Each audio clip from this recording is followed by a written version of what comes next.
यह कहानी है एक सुखी और स्नेह से भरे परिवार की, जहां पति पत्नी अपने प्यारे बेटे के साथ हंसी खुशी भरा जीवन व्यतीत कर रहे थे। युवक दिन भर अपने खेत में काम करता और पत्नी अपने बेटे को संभालने के साथ साथ घर के कामकाज को भी अच्छे से करती। एक दिन युवक शाम को खेत से अपने घर लौट रहा था। तभी उसे रास्ते में एक नेवले का छोटा सा बच्चा मिला जो अकेला भटक रहा था, जिसे देखकर युवक को दया आ गई और उस छोटे से बच्चे को उठाकर अपने घर ले आया।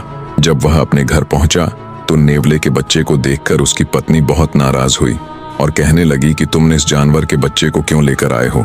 इसे वापस जंगल में छोड़ दो, यह मेरे बेटे को हानि पहुंचा देगा। लेकिन युवक बद्दा ही दयालु स्वभाव का व्यक्ति था।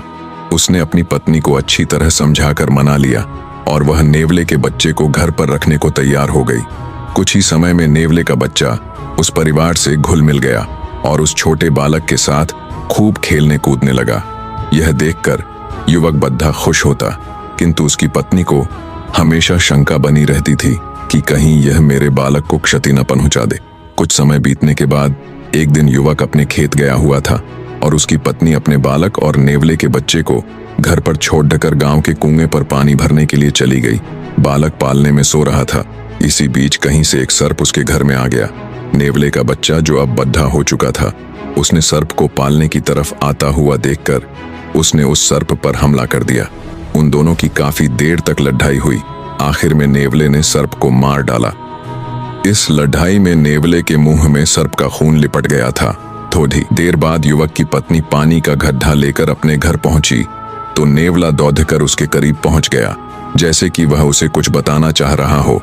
किंतु किसान की पत्नी ने नेवले के मुंह में खून लिपटा देखकर यह सोच लिया कि इसने मेरे बच्चे को मार दिया है। उसने अपने सर पर रखे गड्ढे को उठाकर नेवले के ऊपर पटक दिया और दौड़ती हुई घर तक पहुंची। जब वह घर के अंदर गई तो देखती है कि उसका बालक तो सही सलामत पालने में खेल रहा है और उससे कुछ दूरी पर एक सर्प मरा हुआ पड्डा है। यह देखकर वह सब कुछ समझ गई और दौड़ती हुई उस जगह पहुंची जहां नेवला पड़ा था। देखा तो नेवला मर चुका था। बिना सच जाने उसने अपने सबसे बड़े हितैषी की जान लेने पर फूट फूट कर रोने लगी और अपनी भूल का पश्चाताप करने लगी।